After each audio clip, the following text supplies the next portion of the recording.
காணாம கேட்குறீங்க, கேட்பீங்க, நியாயம்தான். முன்னால் என்ன வீட்டில் சும்மா இருக்கலை, எலெக்ஷன் நேரம் பாருங்கள், கொஞ்சம் ஒரு தொகுதிகளை போய் ஒரு ரவுண்ட் அடிச்சுட்டு வருவோமேன்னு சொல்லி சென்னை நகரை ஒரு குட்டியாக ஒரு சுற்றி பார்த்துட்டு வந்தேன். பல விஷயங்கள் கிடச்சிருக்கு, பல விஷயங்கள் ரொம்ப அதிர்ச்சிகரமாக இருந்தது. சரி, அதெல்லாம் நேரம் வரும், அதெல்லாம் சொல்லுவோம் அப்படின்ட்டு மனசில் அதெல்லாம் அப்படியே எழுதி வச்சுக்கிட்டேன். சரி, இப்போ நம்ம விஷயத்துக்கு வருவோம். பள்ளிச்செட்டாம்பி அவர் பெரிய நடிகர். அவர் சொல்கிறாரு, அவர் டைரக்டர் கூட, கமல்ஹாசன் மாதிரி ஒரு கேரக்டரை பார்க்கவே முடியாது. எனக்கு பிடிச்ச படம் அந்த மைக்கேல் மதன காமராஜன் 4 கேரக்டர். அந்த 4 கேரக்டரும் விதவிதமாக இருப்பாங்க. ஒரே ஆள் தான், ஒரே ஃப்ரேமில் வரும்போது 4 பேரையும் ஒவ்வொருத்தருக்கும் ஒவ்வொரு விதமான ஒரு கேரக்டர் இருக்கும். ஒவ்வொரு அந்த ஒரு உடல் மொழி இருக்கும், பாடி லாங்குவேஜ் இருக்கும். அசந்து போயிட்டாங்க. இந்த மாதிரி ஒரு நடிகரை நம்ம பெற்றிருக்கிறது மிகப்பெரிய பெருமை நமக்கு. அந்த பொக்கிஷத்தை நம்ம சரியாக பாதுகாக்கணும். பாதுகாக்கலைன்னா நாம் செஞ்ச மிகப்பெரிய ஒரு துரோகமாகிவிடும் சொல்லி அவர் மனம் உருகி அவர் சொல்லியிருக்கார். அதே மாதிரி தான் நம்ம ஆக்டர் ஜேடி சக்கரவர்த்தி. உலகத்தில் எந்த நடிகரும் கமல் மாதிரி நடிக்க முடியாது, நான் எங்கே வேணாலும் போய் சொல்லுவேன். அவருக்கு அவ்வளவு ஆற்றல் இருக்குது, திறமை இருக்குது அப்படின்னு சொல்லி புகழ்ந்து பேசியிருக்காரு. அதாவது அவரை பற்றி மற்றவர்கள்லாம் புகழ்ந்து பேசும்போது இந்த ஒரு அரசியலுங்கிற ஒரு அற்ப காரியம்னு தான் நமக்கு தோணுது. ஆனால் அவங்களுக்கு அதுதான் ஆதாயம் தீட்டி தரும் தொழிலாக இருக்கிறது சிலருக்கு. அரசியலாக பார்க்காமல் அதை லாபம் தரும் தொழிலாக கருதுகிறவர்களெல்லாம் இன்றைக்கி வந்துட்டதுனால தான் ரொம்ப மோசமாக தொழில் நம்ம போய்கிட்டு இருக்கு. அதாவது அரசியலும் அந்த மாதிரி ஆகிப்போச்சு, திரையுலகமும் அந்த மாதிரி ஆகிப்போச்சு. இப்போ மதுரை மத்திய தொகுதியில் சுந்தர் சி நிற்கிறார். மத்திய தொகுதிக்கும் சுந்தர் சிக்கும் என்ன சம்பந்தம்? எந்த சம்பந்தமும் கிடையாது. அவர் மழைக்காக அங்கே எங்கேயாச்சும் ஒதுங்கி இருந்தால் கூட சொல்லலாம், அவர் மழைக்காக இங்கே ஒதுங்கினவரும் கிடையாது. அதுவும் மத்திய தொகுதியில் நிற்கிறார். அதற்கு காரணம் சாதி சங்கம். அவர் பிள்ளைமார், அந்த பிள்ளைமார் சங்கத்தினுடைய சார்பில் அங்கே போட்டியிட்டால் அங்கே உள்ள பிள்ளைமார்கள்லாம் சேர்ந்து ஓட்டு போடுவாங்க அப்படின்னு ஏசி சண்முகம் கணக்கு போட்டு அவரை இறக்கியிருக்கார். ஏசி சண்முகம் யாருன்னா, பெரும்பான்மையான படங்களை அதாவது தயாரித்தவர். நம்ம சுந்தர் சி டைரக்ட் பண்ண அவர் நிறைய படங்களை தயாரிச்சிருக்கிறார். ஆக முதலாளி அவர், இவர் தொழிலாளி. இவர் முதலாளி சொன்னதை கேட்டு இவர் இருக்கார். அவர் சாதிச்சு ஒரு கட்சியை வச்சுரு, அவர் நியூ ஜஸ்டிஸ் கட்சி. ஜஸ்டிஸ் கட்சிங்கிறது அப்படியே எப்போவோ போயிடுச்சு. அது ஜஸ்டிஸ் கட்சியினுடைய உண்மையான ஜஸ்டிஸ் கட்சியை நடத்தினவர் பிடி ராஜன், பிடி ராஜன் மதுரையில் இருந்தார். ஐயப்பனுக்கு கோயில் கொடுத்தவர் அவர் தான். எப்படின்னு நினைக்கிறீங்களா? கேரளாவில் ஐயப்பன் கோவில் தீப்பிடிச்சு இதாகிடுச்சு. அப்போ தெருவாக ஐயப்பனுடைய சிலையை நாடுபுறம் கொண்டு போய் பிரதிஷ்டை பண்ண முக்கியமானவர் பிடி ராஜன், பிடி ராஜன். அவருடைய பிள்ளை தான் பழனிவேல் தியாகராஜன். முத்தமபாளையத்தை சேர்ந்தவர் என்னன்னு சொல்கிறார். மதுரையில் அவருக்கு மாளிகைகள்லாம் உண்டு. மேலமாசி வீதியிலே இருந்தது. வீட்டுக்கெல்லாம் நான் போயிருக்கேன். ஒரு ஏழை எளியவருங்கிற அந்த இதெல்லாம் பாகுபாடெல்லாம் பார்க்காதவர் பழனிவேல் ராஜன். அவருடைய பிள்ளை தான் பிடிவேல் தியாகராஜன். அந்த இப்போ இருக்க மத்திய தொகுதியில் நிற்கிறவர். அவரை எதிர்த்து, பழனிவேல் தியாகராஜனை எதிர்த்து இவர் நிற்கிறாரு. நம்ம நீதி கட்சி வேட்பாளராக அது எந்த ரெட்டலை சின்னத்தில். நீதி கட்சிக்குன்னு ஒரு சின்னம் கிடையாது. அப்போ அங்கே அது இப்போ பெரும்பாலான என்ன பண்ணிட்டாங்கன்னா, நமக்குன்னு சின்னம் இல்லை, இப்போ அடுத்த கட்சியிலோட சின்னத்தில் நின்னாவது அந்த சின்னத்தினுடைய புண்ணியத்திலையாவது நம்ம ஜெயிச்சிடலாமா அப்படிங்கிற ஒரு நப்பாசை உண்டு. அந்த நப்பாசையில் தான் சில பேர் நின்றுட்டுருக்காங்க. ஏன்னா அவங்களுக்கு அந்த அவங்க சொந்த சின்னம் கை கொடுக்காதுங்கிற ஒரு எண்ணம். இது தைரியமாக தான் சொல்கிறேன். பலர் கோச்சிக்கிட்டாலும் கோச்சிக்கலாம், அதை பற்றி கவலை இல்லை. அதே மாதிரி ரெட்டையில சின்னத்தை வாங்கிட்டு இவர் நிற்கிறாரு. மத்திய தொகுதி எப்பேற்பட்ட தொகுதி தெரியுமா? அந்த ஏன்னா நான் மதுரைக்காரன். நான் மதுரையிலேயே பிறந்து வளர்ந்து குப்பை கொட்டி மாலை முரசில் ரிப்போர்ட்டராக இருந்து தமிழ்நாட்டில் ரிப்போர்ட்டராக இருந்து நூக்கன் கார்னர் தெரிஞ்சவங்க. மத்திய தொகுதியில் இவர் நிற்கிறார். எப்படி ஓட்டு கேட்பார்? யாரை போய் சந்திப்பார்? நீ கட்சிக்காரனை தான் சந்திக்கணுமே தவிர வேறு யாருக்கு சந்தித்து நீ ஓட்டு கேட்க முடியாது. அங்கே இவருக்கு இப்போ வெற்றி வாய்ப்பு பிரகாசமாக இருக்குது அப்படின்னு சொல்லி அவருடைய மனைவி குஷ்பு சொல்கிறாங்க. கணவனை குறைச்சி மதிப்பிட முடியுமா? அப்படி மதிப்பிட்டால் என்ன ஆகிறது? கணவன் பேச்சையே வேதவாக்காக கருதித்தானே காங்கிரஸிலிருந்து பிஜேபிக்கு போனார். ஒரே நாள் இரவு அவசரமாக கூட்டிகிட்டு போனார் டெல்லிக்கு. அங்கே போய் காங்கிரஸில் விட்டு விலகி பிஜேபியில் சேர வச்சார் தன் மனைவியை. அந்த ஒரு அரசியல் பெருமை சுந்தர் சிக்கு இருக்குது. ஏன் அந்த மாதிரி ஒரு நிலைமை அவருக்கு வந்ததுங்கிறத அவர் உள் மனசு சொல்லணும். ஆள் மனசு சுத்தமாக இருந்தால் அதை அவர் வெளிப்படையாக சொல்லணும். எதற்காக நான் காங்கிரஸை விட்டு அந்த ஒரே நாள் இரவில் பிஜேபியில் சேர வச்சேன் என் மனைவியங்கிறத அவர் சொல்லணும். உள் மனசு சொல்லணும். மற்றவங்க சொன்னால் அது எடுபடாது, நல்லா இருக்காது. ஏன்னா அவருக்கு மட்டுமே தெரிந்த உண்மை இல்லை கர்நாடகத்தை சேர்ந்த யாராவது சொல்லணும். ஏன்னா கர்நாடகத்துக்கும் இவர் மனமாடியதுக்கும் சில சம்பந்தங்கள் இருப்பதாக அரசியல் நோக்கர்கள்லாம் சொல்கிறாங்க. அதனால் அதை சொல்கிறேன். சரி, அடுத்து திரிசா.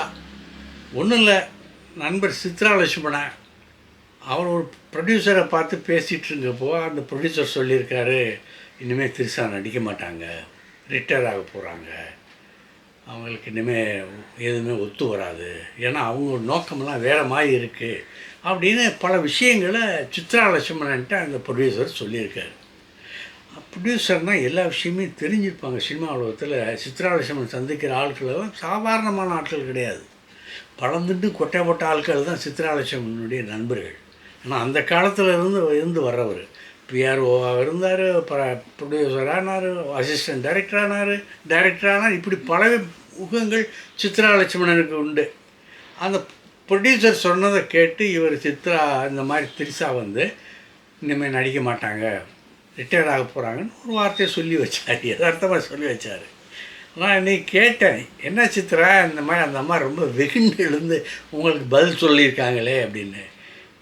ஒன்றும் இல்லை மணி, நான் அந்த ப்ரொடியூசர் கேட்டேன், அவர் சொன்னதில் இதை மாத்திரம் நான் எடுத்து போட்டேன். அந்த அம்மாவுக்கு அந்த மாதிரி போட்டுச்சு ஒரு பெரிய இன்றைக்கி அதுதான் பெரிய பேசு பொருளாக இருக்குது அப்படின்னாரு. இருக்கேன்னா அப்படின்னாச்சும் நீங்கள் பேசு பொருளாக இருக்கீங்களே. அதில் அந்த அம்மா வெகுண்டு என்ன சொல்லுது தெரியுமா?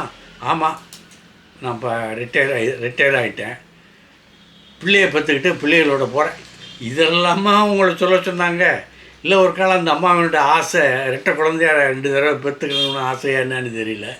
திரிசாவின் ஆசை அப்படி இருந்தால் அதுக்கு யாருன்னு சொல்ல முடியும். ஆனால் அதுக்கு உடல்நிலை, வயசு இதெல்லாம் இடம் தருமானா அது இறைவன் விட்ட வழி, டாக்டர்கள் காட்டும் வழியாகத்தான் இருக்க முடியும். ஏன்னா இப்போ 42 வயசு ஆயிடுச்சுங்கிறாங்க. இதுக்கு மேலே அவங்க ஒரு கல்யாணம்னு ஒன்று நடக்கணும். அநேகமாக அவங்க கல்யாணம்ங்கிறது அவங்க வாழ்க்கையில் மணமேடை வரைக்கும் போகாதுன்னு தான் நினைக்கிறேன். ஏன்னா சூழ்நிலை அந்த மாதிரி தான் இருக்குது. எல்லாம் அந்த எலெக்ஷன் வெற்றிக்கு பிறகு ஓரளவு ஒரு லைனுக்கு வந்துடும்.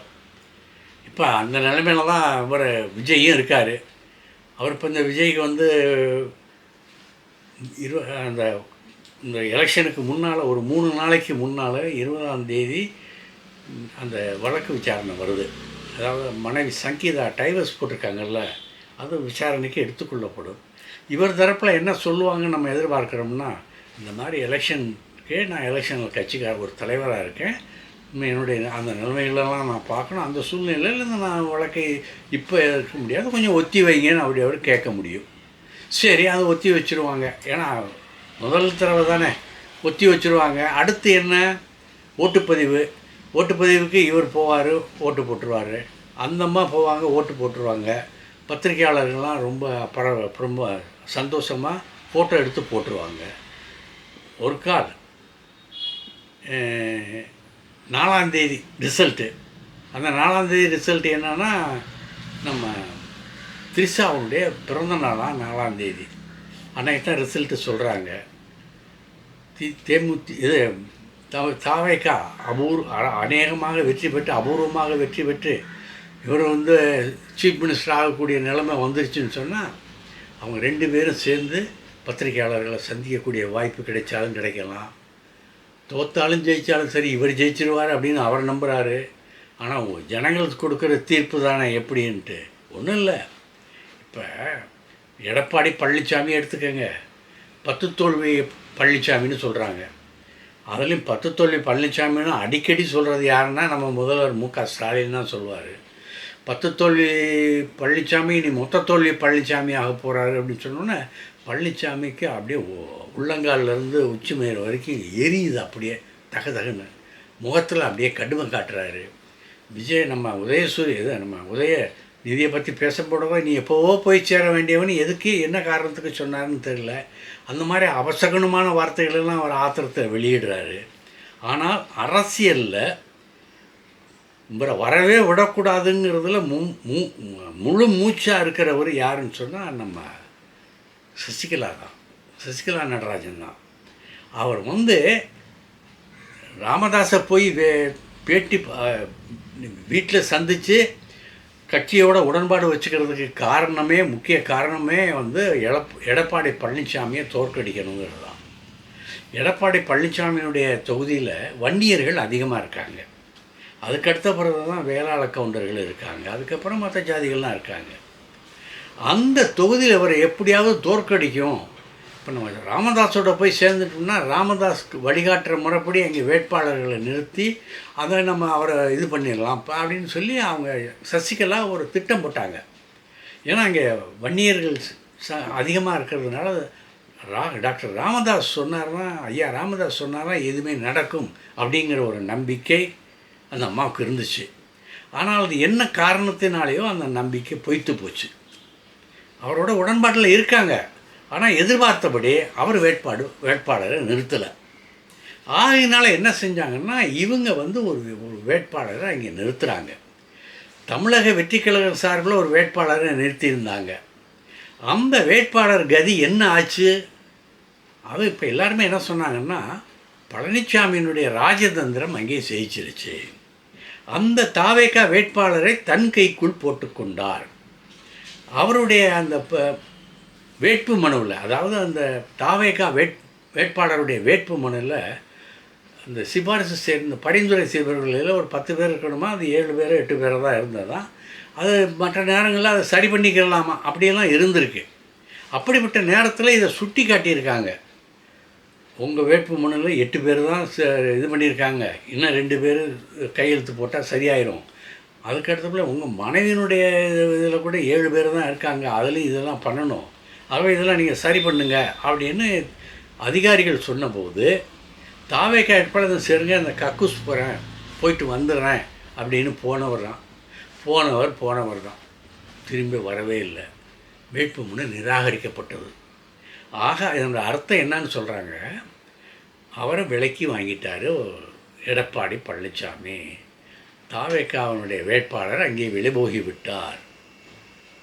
ஒரு முதலமைச்சர் வேட்பாளராக நிற்கக்கூடிய எடப்பாடி பழனிசாமி எதிர்த்து நிற்கிறவர் எவ்வளோ பெரிய ஆளாக இருக்கணும். அப்படிப்பட்ட ஆளாக நிறுத்தி ஓட்டு வாங்க வேண்டிய கட்டத்தில் இருக்கிற எதிர்க்கட்சிகள் இந்த மாதிரி இதில் கோட்டையை விட்டாங்க. அவரை வந்து இப்போ ஒரு பணத்துக்கு இறங்குற பணத்துக்கு ஆசைப்படுற ஆளாக போயிட்டான் அந்த ஆள் தாவேக்கா வேட்பாளர். ஆகவே அவரை விலைக்கு வாங்கிட்டார். இப்போ இந்த நேரத்தில் இவர் முழுமையாக தோற்கடிச்சே ஆகணும்னு முனைப்பாக நிற்கிறாங்கல்ல சசிகலா, அவங்க யாரை நிப்பாட்டியிருக்காங்கன்னா சாதாரண ஒரு எளிய மீனவ குடும்பத்தை சார்ந்தவரை நிப்பாட்டியிருக்காங்க. என்னையா அது முரண்பாடாக இருக்க, எப்படி ஜெயிக்க முடியும்னு நீங்கள் கேட்கலாம். ஏன்னா அந்த தொகுதியில் இருக்கிறவங்க அதிகமானவர்கள் வன்னியர்கள், அடுத்து வேளாள கவுண்டர்கள். இந்த 2 ஜாதியில் யாராவது ஒருத்தரை போட்டால் தானே அங்கே ஈஸியாக ஜெயிக்க முடியும். இவரை ஏன் போடுறாங்க, ஒரு மீனவ பிரதிநிதியை ஏன் போடுறாங்க அப்படின்னு கேட்டால் அங்கே சசிகலாவுடைய ராஜதந்திரம் என்ன மாதிரி இருக்குன்னு சொன்னால் அங்கே இந்த 2 சமுதாயத்தை சேர்ந்தவர்கள் இருக்காங்கல்ல, அந்த தலைவர்கள் மீது அவங்களுக்கு ஒரு அதிருப்தியில் இருக்குது, ஒரு வெறுப்பு மனப்பான்மையில் இருக்காங்க. அங்கே வந்து வேளாளர் சமுதாயம், கொங்கு வேளாளர் கவுண்டர்களும் வன்னியர்களும் பிளவுபட்டு போயிருக்காங்க. அந்த பிளவுபட்டு போயிருக்கவங்கள ஒன்று சேர்க்க முடியாது. ஆகவே அந்த பிளவுபட்ட வாக்காளர்களே நம்ம ஒன்று திரட்டினால் நாம் ஈஸியாக பழனிசாமியை பந்தாடி விடலாம் அப்படின்னு சசிகலா கணக்கு போட்டிருக்காங்களாம். இந்த கணக்கு என்ன வெற்றியாக இருக்குது, சரியான கணக்காக இருக்குதா, அவர் போட்ட கணக்கு சரியானது தானா இல்லையாங்கிறது என்ன இதை கரெக்டாக விட சொல்லும். அடுத்து இன்னும் ஒரு அதிர்ச்சிகரமான செய்தி. இப்போ தான் தயாரிப்பாளர் சங்கத்துக்கு ஒரு எலெக்ஷன் நடந்தது. அதில் ஜிகேஎம் முத்துக்குமரன் தலைவரானார், மற்ற சிலரெல்லாம் உதவி தலைவர் மற்றவங்களாம் ஆனாக்க ஒரு புதிய அமைப்பு ஏற்பட்டது. இதில் கலைப்புலி தானு தயாரிக்கிற படம் வந்து அரசன். அதனுடைய ஹீரோ யாருன்னு சொன்னால் சிம்பு. வெற்றிமாறன் கூட்டணி படம் பிரமாதமாக வளர்ந்துக்கிட்டு இருக்குது, வந்துக்கிட்டு இருக்குங்கிற செய்திகள் அப்பப்போ நமக்கு கிடைச்சது. அதையும் நம்ம அப்பப்போ சொல்லிக்கிட்டு இருக்கோம். இந்த சூழ்நிலையில் திடீர்னு அந்த படப்பிடிப்பை நிறுத்திவிட்டார்கள் பெப்சி தொழிலாளர்கள். பெப்சி தொழிலாளர்களுக்கும் அந்த படத்துக்கும் என்ன பிரச்சனை, அவங்களுக்கும் தயாரிப்பாளருக்கு என்ன தகராறு? ஒரு மண்ணும் இல்லை, ஒரு மயிராங்கட்டியும் இல்லை. வெறுப்பு. தயாரிப்பாளர் சங்கம் பெப்சியை தன் கைக்குள் போட்டுக்கொண்டு தன் சொல்படி இவங்க கேட்கணும்னு சொல்லி படப்பிடிப்பை நிறுத்தியிருக்காங்க. காரணம் என்ன சொல்கிறாங்கன்னா, பண விஷயம். அதாவது நம்ம ஐஸ்வரிவேலன் பையன் ஐஸ்வரி கணேஷ் அவர்கள்கிட்ட சிம்பு கடன் வாங்கியிருந்தார், அட்வான்ஸ் கொடுத்துருந்தாரு. அந்த அட்வான்ஸுக்கு கேட்டுக்கிட்டு அவர் படத்தை முடிச்சு கொடுக்கல, படத்துலையும் நடிக்கலை. அவங்க அந்த ஒரு விவகாரம் இருக்குது அப்படின்னு சொல்லி அவர் கோர்ட்டுக்கு போயிருக்கார். ஐஸ்வரி கணேஷ் வந்து கோர்ட்டுக்கு போயிருக்கார். அந்த கோர்ட்டில் சிம்புவுக்கு சாதகமான பதில் வந்திருக்கிறதாக சிம்புவனுடைய அப்பா சிலம்பரசன் சொல்கிறாரு. அப்புறம் என்ன பிரச்சனை? சிம்பு மேலே ஒன்றும் தப்பு இல்லைன்னு கோர்ட்டு சொல்லியிருக்கு. அப்போ கோர்ட்டு சொன்னதுக்கு எதிராக நீங்கள் படப்பிடிப்பை நிறுத்திங்கன்னா அது கோர்ட்டு தீர்ப்பை அவமதிப்பதாக ஆகுமா ஆகாதா? இப்படி ஒரு பிரச்சனை இருக்கும்போது இதில் எப்படி பெப்சியை வந்து இதில் உள்ளே இழுத்து விட்டார் நம்ம பெப்சியின் தலைவர் செல்வமணி. செல்வமணிக்கும் இவருக்கு என்ன அவ்வளோ பாண்டு எதிர்ப்பு என்ன? ஏன் இவர் மேலே தானு மேலே இவ்வளோ கொதிப்பு? இதே நம்ம இன்னொன்று எடுத்துக்கலாம். இந்த மாதிரி இதெல்லாம் நடத்துனது சரிதான், தயாரிப்பாளர் சங்கமும் தொழிலாளர் சங்கமும் இணைந்து நடவடிக்கை சரிதான் அப்படின்னு வாதாடுவீங்கன்னு வச்சுக்கோங்க.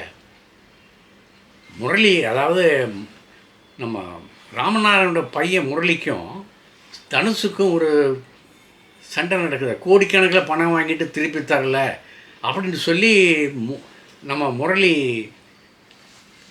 தயாரிப்பாளர் சங்கத்தில் பலமுறை மனு கொடுத்துருக்காரு, மனுமுறை போராடி இருக்கார். அவரே சங்கத் தலைவர்னால அவர் போராடி இருக்கார், எவ்வளோ பண்ணியிருக்காரு. அந்த விஷயத்தில் நீங்கள் அந்த படப்பிடிப்பை நிறுத்துனீங்களா? ஆதரவாக இப்போ நம்ம இவர் ஐஸ்வரி கணேஷ் நடக்கிற அந்த படத்தை இப்போ ரிலீஸ் பண்ண போகிறாங்க. சிம்பு இது தனுஷ் நடித்து ஐஸ்வரி தயாரித்த படம் இப்போ ரிலீஸ்க்கு வருது. இதுதான் அவங்க நன்றி காட்டுறதில்ல. இப்போ ஜிகேஎம் தமிழ்குமரன் வந்து முக்கிய பொறுப்பில் இருக்கிற லைக்கா இருக்குல்ல, அந்த லைக்கா நிறுவனத்துக்கும் விஷாலுக்கும் கோடிக்கணக்கில் தகராறு பிரச்சனை 7 வருஷமாக ஓடிக்கிட்டு இருக்கு. இப்போ அந்த பிரச்சனையை நிற்க இந்த தயாரிப்பாளர் சங்கமும் இந்த தொழிலாளர்கள் சங்கமும் சேர்ந்து விஷாலுடைய படப்பிடிப்பை நிறுத்தி ஸ்ட்ரைக் பண்ணி தொழிலாளர்களை வாபஸ் வாங்குமா? என்னடா உங்களுக்கு ஒரு நியாயம், தானுக்கு ஒரு நியாயமா? தானு வந்து அவர் என்ன எப்போ பார்த்தாலும் நல்லா புன்சிரிப்போடு இருப்பார். நல்லா நெத்தியில் அழகாக ஒரு குங்குமப்பட்டை வச்சுக்கிட்டு ஒரு மங்களகரமாக எப்பவும் இருப்பார். பல சாதனையாளர் அவர். அந்த சாதனையாளர்கிட்ட இந்த போட்டி பொறாமைங்கிற குணம் கொஞ்சம் கூட கிடையாது. எதிரிக்கும் வாழ்வு கொடுக்குறவர் தான் தானு.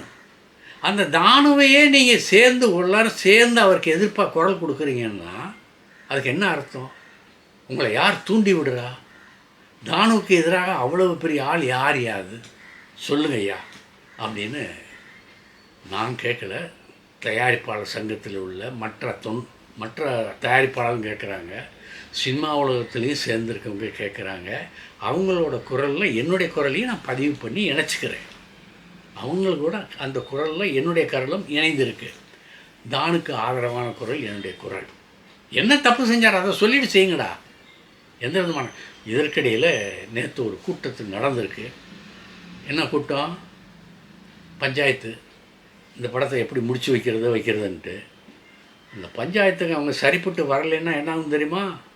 ராஜேந்தர் பத்திரிகையாளர்களை சந்திப்பதற்கு தயாராக காத்திருக்கிறார். ஆக உங்களுடைய முடிவு எப்படி இருக்குங்கிறத நாளை தெரிஞ்சுக்கிறலாம். நன்றி. இந்த வீடியோ உங்களுக்கு பிடிச்சிருந்தா லைக் பண்ணுங்கள், கமெண்ட் பண்ணுங்கள், ஷேர் பண்ணுங்கள், சப்ஸ்கிரைப் பண்ணுங்கள்.